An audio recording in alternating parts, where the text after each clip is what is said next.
Hey, live on Pat Soundbytes, Unplugged podcast, whatever the hell you want to call it these days. This is actually my first interview for 2022.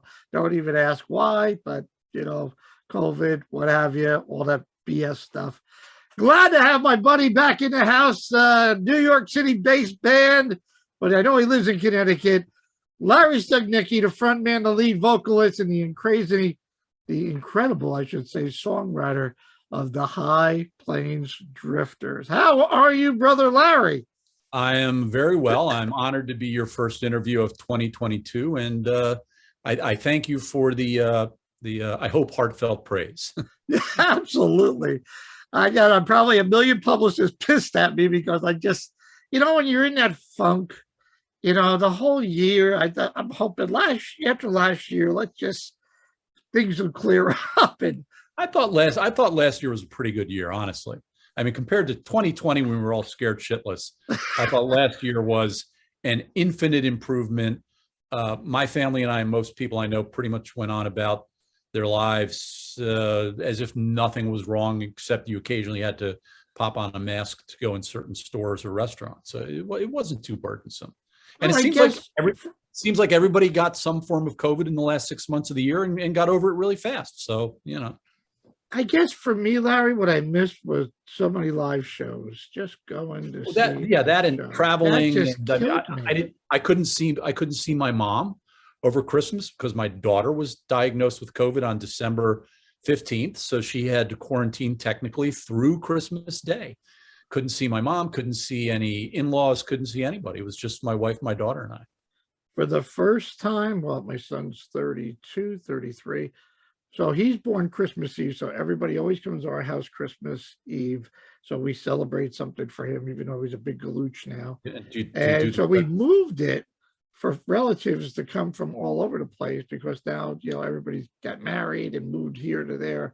So we moved it the week before Christmas Eve. And thank God we did in a way because Christmas Day, or actually the actual Christmas Eve, my son for his birthday, him and his girlfriend got COVID. They don't live here. They live with themselves. And we just had Christmas with them like 2 weeks ago. It's crazy. But anyway, great to see you. Great to see that we're all here. And man, congratulations. I mean, I got this beautiful young lady.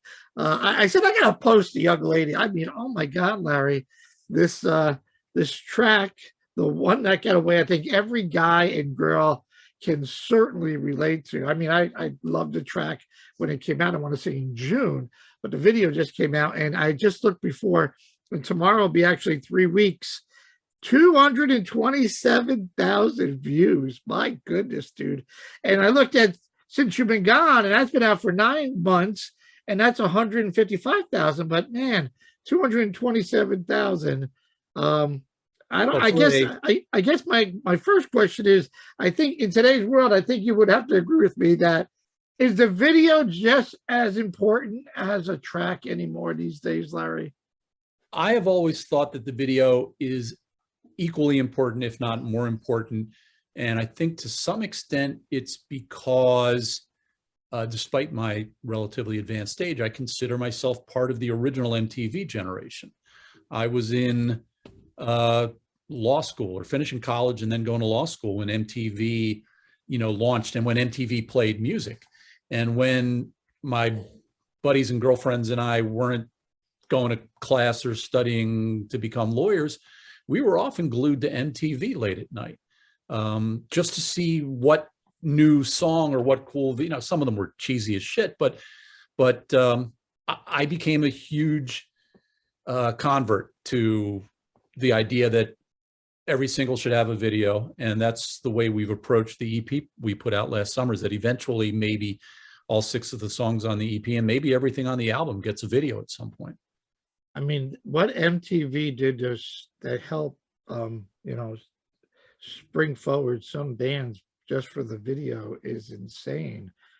Every time I talk to one of the national artists, they're like, oh my God, yeah, if it wasn't for MTV. I mean, I just had Gina Shock of the Go-Go's in December, and she wrote a beautiful book a journey of her in the band, and just took pictures of everywhere they went and put it in a book. And she said, if it wasn't for MTV, the Go-Go's, probably nobody even know who the hell the Go-Go's are. But I applaud you for an independent, unsigned band.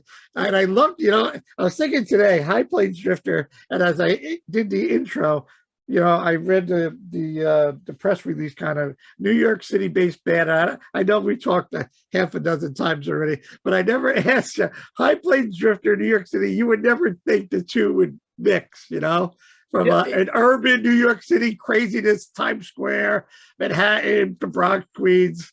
I'm originally from the Bronx, and then you think of High Plains Drifters, and right away people think of the Clint Eastwood and the Cowboy and maybe Montana. Well, for me, I mean, we have no links to the West, although I'm a huge fan of Eastwood's almost all his films, especially the early spaghetti westerns he did with Sergio Leone, The Man with No Name, and then High Plains Drifter. But the name for me as a band name, it kind of signals that we're like a bunch of guys that have seen a bit of life and been around the block a few times and bring a kind of seasoned or even weathered perspective to some of our songs. So like this EP we put out last summer, it's not about new love and the wonders of falling in love. It's about the opportunities you blew and the girls you maybe stupidly walked away from, because as you get older, that's kind of where your mind starts going sometimes on the quiet days, Well, yeah, we open up, we pinch ourselves every day to go, thank God we're here. Thank you, dear Lord, for allowing us another day to spend with our family and kids and everyone. And, it's like I open up the obituary, then you see a name and you go, oh, I used to date that girl. That's her, or her father, or somebody. And then right away you start thinking, how are they? What are they doing? What's going on? And like I said, everybody can relate. I think I would think every guys or girls, especially folks maybe our generation, kind of dinosaurs anymore, can relate to this stuff. I mean, I think anybody who didn't like instantly marry their high school or college sweetheart and was single for a while and blew a few opportunities, either by their own fault or the other person's fault, I think anybody can relate to these lyrics. And we really, really lucked out. I mean, I'm glad you posted Julie Bielke's picture up there behind you. We really lucked out in the choice of her to be the star of this video. She's charming, she's captivating, but she's like, and I don't know if they have this phrase in Norway, she's still kind of like the girl next door. She seems approachable. You know what I mean? And even some of my, I hate to use this phrase, some of my normally catty women friends think she's just phenomenal. Like that, like no one has said, oh my God, Larry, you've objectified women in this video. I mean, we're not, it's a fun, wholesome, winsome look back at, someone you lost. I mean, I've never been lucky enough to have a girl in my past who looked like this, but you and me both. But I said, what, today I'm gonna showcase this video for folks that are actually watching. First of all, go to High Plains Drifters and hit the subscribe button. Of course, there's a commercial that's got to pop on. That's got to waste my time here. Or pay YouTube an obscene amount of money to eliminate commercials. Yeah, right. But I mean, the whole, here's another one. I mean, you can't, You've got 2 seconds to go before the ads are done. Okay. But where is it? How come I can't? There we go. There you go. That's the beginning. I mean, the whole concept of it. I mean, I'm sitting there, after I watched it a few times, I said, oh, maybe that's Larry just thinking, right? And then you look at this beautiful girl, like you said, the girl next door, and she hits it out of the park. And, credit to the person, the director, and I know his name is Lars or something. That's his name. Lars Scowland and our US-based marketing consultant, Jonathan Chang, together came up with the concept for this video. And when Jonathan described it told me, about how she'd be leading this guy through Trondheim and all around Norway, and then suddenly she'd, you know, like the camera would turn and she'd be gone. I said, that's perfect. Just do it. I said, I don't know what it's going to be looking like, but that sounds perfect. The story, the concept, the girl, like you said, the girl next door is gorgeous. She's running. Look at this. Look at the house. I mean, the location, the scenery. The locales are just spectacular. And it's like, I was talking to someone the other day and they're like, well, you know, when you can finally travel again, where are you going to go? And I said, Norway. Exactly. Everybody, look at this. I mean, it's like, I'm like, is that Tuscany? I'm like, where? I mean, obviously I know it's Norway, but I'm like, it's just beautiful. I'm like, it just fit in to the T. I mean, kudos to everybody that had a part of it. And she is just dynamic and perfect. And I mean, that is just incredible. I hope we help make her a huge international star somehow. Is she a model? Is she an actress? I believe she models. I don't know much about her. It's not like we don't meet or in any way vet the people who are up for parts in these videos. So I'm unfortunately, you know, kind of out of the loop until there's a concept, and then they say, do you like it or do you don't like it? You know, if you like it, we'll do it. If you don't, we'll come up with something else. I mean, geez, I mean, you had to be so satisfied getting the cut of this going. Well, oh my God, we were really lucky from the start. Our producer and my 30-year plus friend, Greg Cohen. Greg reminded me just the other day. He just got back to the States after 6 weeks abroad, and I said, "Have you seen the numbers on this thing on YouTube and Spotify?" I said, "Compared to anything else we've done, they're off the charts. I mean, they're not." My 14-year-old daughter constantly grounds me and reminds me that Ariana Grande has billions of views and blah, you know, so fine. Ariana Grande is kicking our ass. Yeah, but that's apples and oranges. I love your daughter. Like, come on. For an unsigned, still pretty much unknown band, this video and song seem to have exploded out of the gate. And Greg said to me, he said, I told you, he says, remember, I told you on the day you sang the first verse and chorus of that song in my home studio, you sang it to me a cappella. And I turned around in my chair from my work station, and I said, congratulations, you've written your first hit song.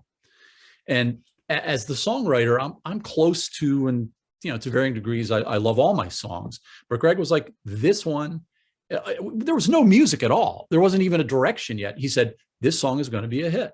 And I don't know if it's going to be an objectively a legitimate hit, but for us, these numbers are astonishing. People have really reacted positively to the song and the video, and it just keeps going. Every day we're getting like another 20, 30,000 views, which is amazing. Love it. Amazing. And I think that's, and again, congratulations. I look at you guys and it reminds me of me. I'm a little guy and I got a podcast, and I remember I had 10 downloads, and today, and it's not even 2 years, I got 190,000 downloads on my podcast. Great. So great. I pinch myself like you going, is this really happening?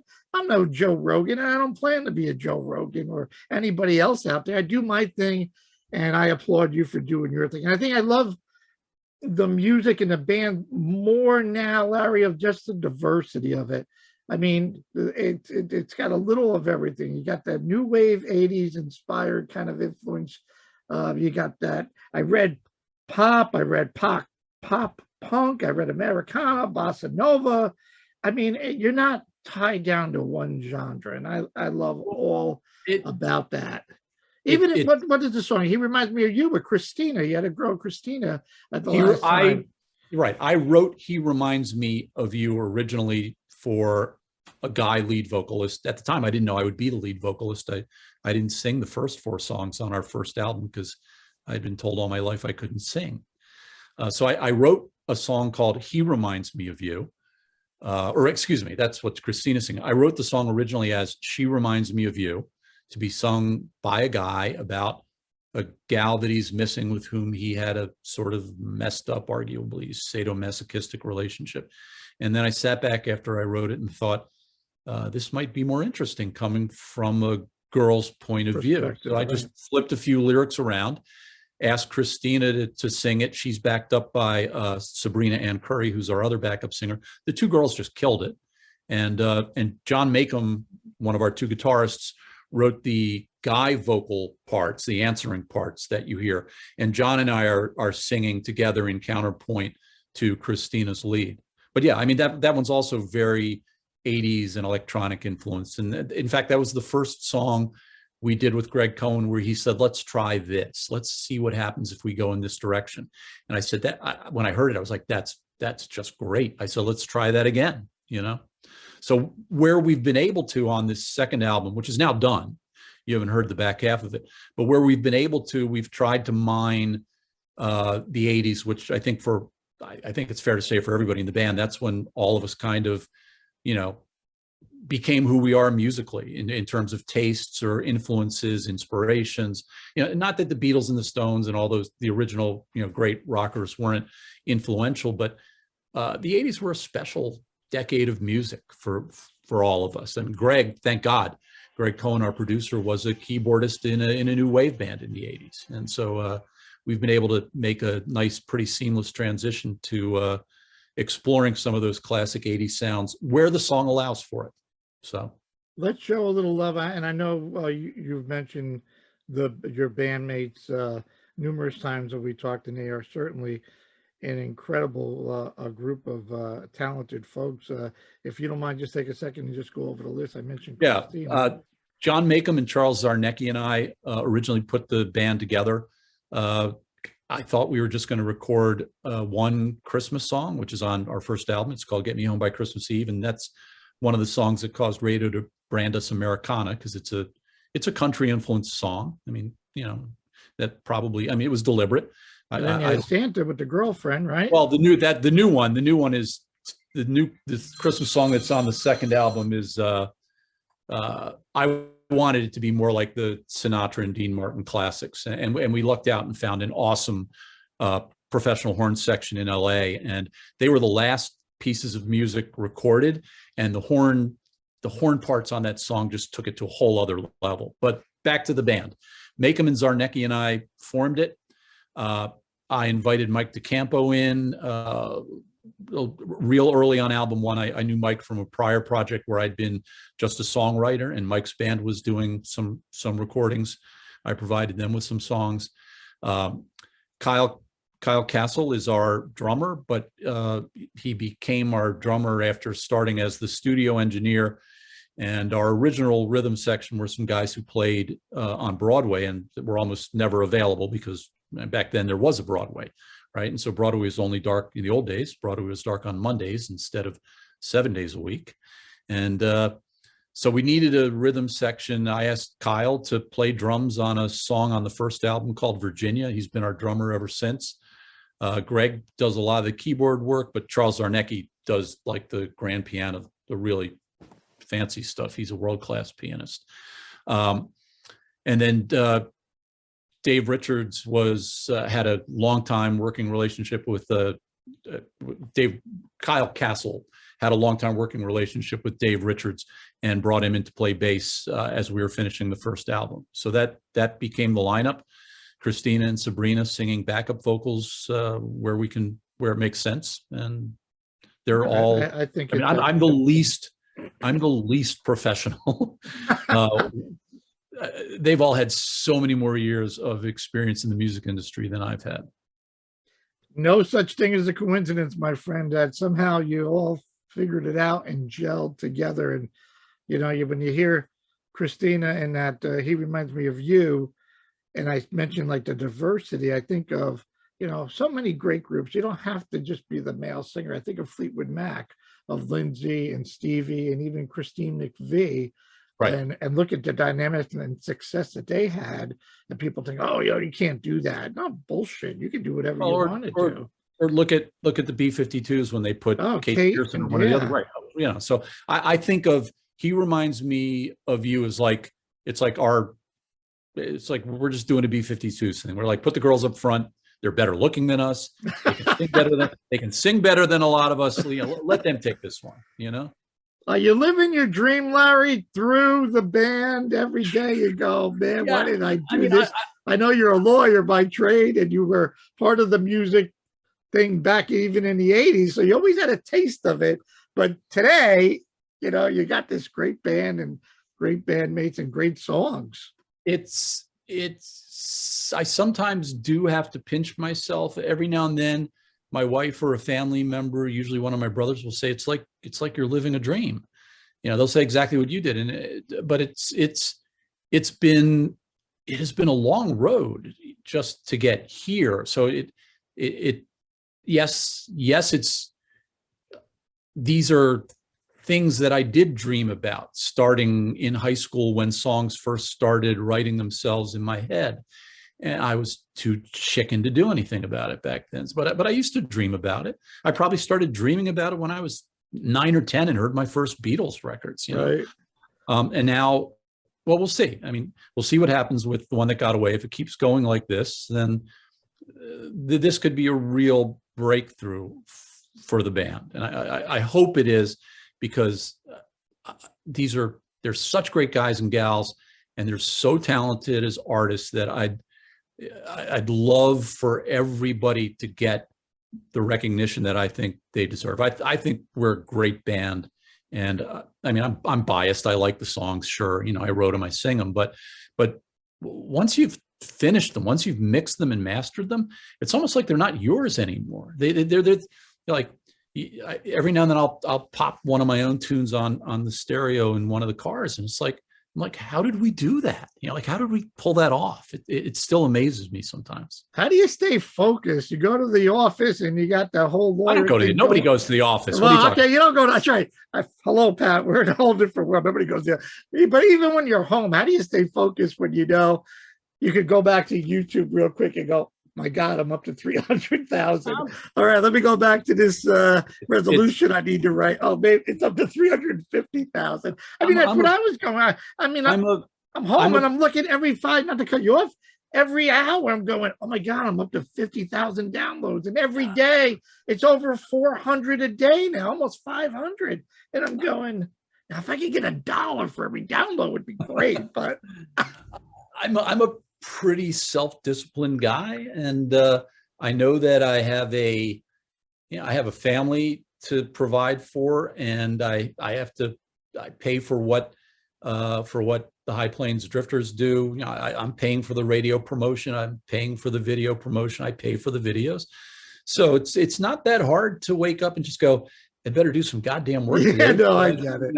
Keep my wife and daughter in clover and have something left over to make music with, No, I think it's great. Obviously, it must be I know you got to be a tremendous lawyer. I'm sure organization and time management and discipline. And as you said, hey, reality is the lawyer end of Larry pays the bills right now. But I think you're there, dude. I think this song and this video, I think you're there. I think your biggest challenge is to keep the momentum and build off of it. It's always that, you hear some band, you go, wow, they got a #1 hit or whatever on the top, whatever.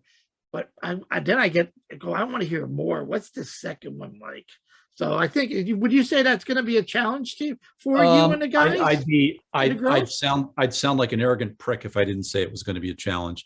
I mean, if it turns out that this is the best song we've ever put out, so be it. We have a couple of songs in the can on the unreleased second half of the album, and another song that I just started writing in the last month or so that I'll be getting together with Greg Cohen and our other guitarist, Mike DeCampo, is coming Monday to sing them what I've mapped out so far on it. And, somewhere in that back half of the album or this new song, there's a single to follow this that I think will be as strong, but who knows? The public will judge. It's like, I mean, Greg called it. Greg said, this song is a hit. He said it before we'd recorded a single note. He said, this is the best song you've ever written. It's a hit.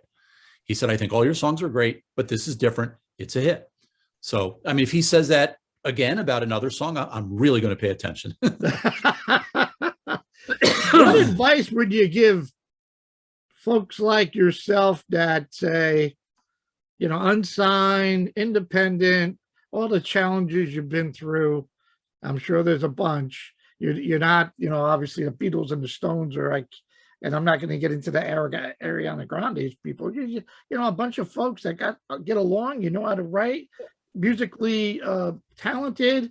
What advice do you give people? You know, you just say, hey, look, you got to go for it. Take the risk. Well, yeah, obviously. I mean, it took me a long time to get the self-confidence to believe that the songs that were rattling around in my head were worth recording, that they were real. I mean, it's like if you were a skinny as a twig, little nerdy, bookish guy like I was in high school, it was difficult, no matter how much you dreamed or how arrogant you were, it was difficult to make the transition in your mind that, well, someday I'll be on the radio and maybe I'll be a rock star. I mean, that was lunacy. It just seemed like it was craziness. So first, you have to believe, because the odds are overwhelmingly stacked against you. And because the odds are overwhelmingly stacked against you, you have to be doing it because it's fun. Right. You know, it's like, I can remember being a baby lawyer, and, you know, unsigned recording artists would come in and they'd go, they bring in their demos and they'd go, what do you think of it? I said, it doesn't matter what I think of it. I said, you know, I'm a little bit older than you, white guy who doesn't listen to a whole lot of urban music that wasn't written in the 60s or 70s. So, you know, a lot of what we were working with when I was a baby music lawyer was rap and hip hop. And I didn't grow up with it, so I couldn't feel connected to it. So I was always like, you know, if I could tell you that that song is going to be a hit, I'd be working in a record label making millions of dollars. But you know, those guys, they believed in themselves, and that was the key. And, you know, the ones who, the artists who come in and go, there was a class of artists who come in and go, what are the labels looking for? And I said, you can't think that way. You know, it's like, you don't really know what they're looking for. They have historically, in every decade, missed some of the biggest trends in music, right? They shit on the Beatles when the Beatles' first singles came to this country. It didn't come out on Capitol or Decca. The Beatles' first singles were released by VJ Records in Chicago, which was a Black-owned label, because the establishment in the music industry called rock and roll at that point race music. So they've missed everything. They missed rap when it first came out, right? They just totally didn't get it, you know? So you can't be going, what are people looking for? You know, we don't, when we get together, when we get the band together in the early stages of a song, we're not saying, you know, what are the labels looking for? Because no one's going to sign us. This isn't about a record deal. We're all older guys. No one's going to sign a band our age. It's like, what do we want to do?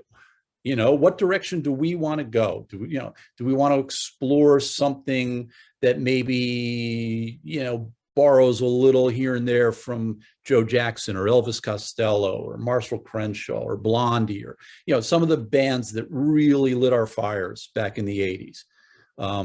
So it's like, you know, if you're lucky, you put out a song that, I mean, sometimes we sit back mixing and it's like, you just go, whoa, could not in a million years have seen this song ending up there.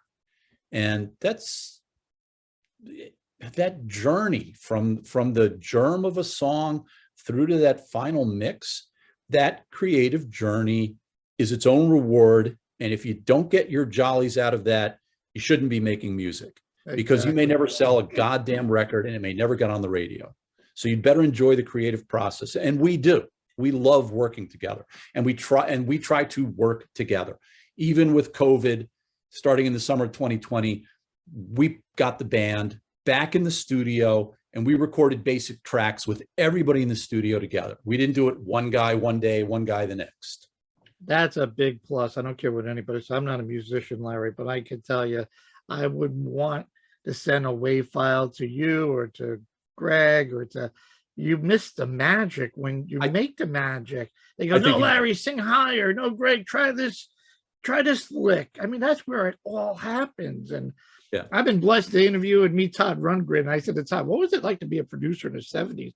And he goes, oh my God, I was in a boxing ring. Who's drunk, who's stoned, who's not showing up? It was craziness, you know. And in fact, we were talking about the whole Meatloaf and Bat Out of Hell, which was actually recorded over here not too far in Woodstock, and telling me about the whole Phil Rizzuto thing. where Jim Steinman brings in Phil Rizzuto, and Todd has no idea who even Phil Rizzuto is, except for the commercial of the money store. Oh, he's the Yankee. He's going to read this script, and he goes, how much are we paying him? $5,000. Where are we getting this money from? Well, that's a different story. Hey, so obviously we know you're a lawyer, and I think everybody else probably has their own working to pay the bill. So touring and COVID. Any thought of a live stream, Larry, to see you guys actually play together and get it out there? Yeah, we've talked about doing some sort of a live streamed, or I don't know if it would be totally streamed in real time, but we've talked about getting everyone together when we formally release the album, to do some sort of a mix of, talking heads, almost like a mini documentary talk about the songs and their genesis and some of the cool things that happened as they got recorded, and then maybe play a live version of the song. That's something that we want to do, and I hope we'll do. I just don't know. Right now, we're obviously doing everything we can to promote the one that got away. So I don't know when we'll pull the trigger on putting out the album as such. That's going to be later this year. Well, I know I got to wrap up here because you got the daughter getting out of crew. I've got a few minutes yet. In 5 minutes. Let me ask you, what's your thought on the whole, and I don't want to get into politics. I know this whole Neil Young, Joe Rogan and Spotify. Do you actually believe that the numbers are that accurate with Spotify as a musician compared to the sales end of it? If you put you're a musician and you're a lawyer. I know this. I know that I've watched music industry economics since the early 90s. And I know that we've finally in the last decade reached a place where, for the major and indie labels, streaming revenues have finally replaced the brutal punishing losses that they suffered when the CD format went out the window. So I know that streaming's real. I assume that Spotify's numbers are real. They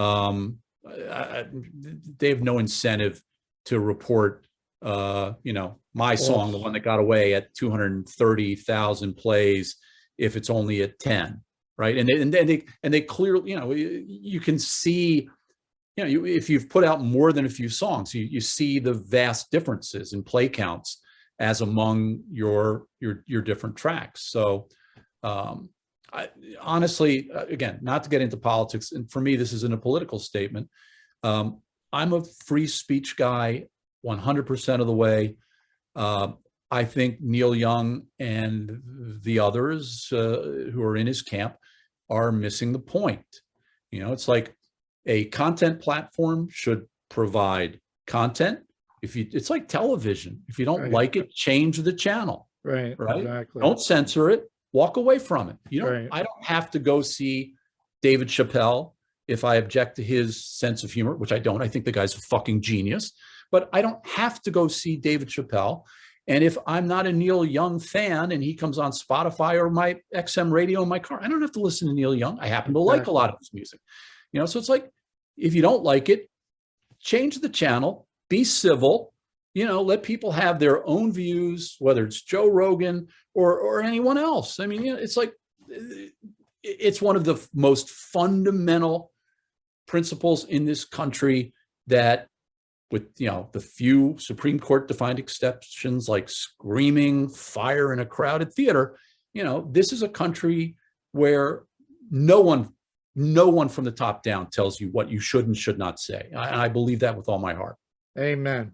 Thank you. The EP that came out, Songs of Love and Loss, and you said the album number 2 is completed.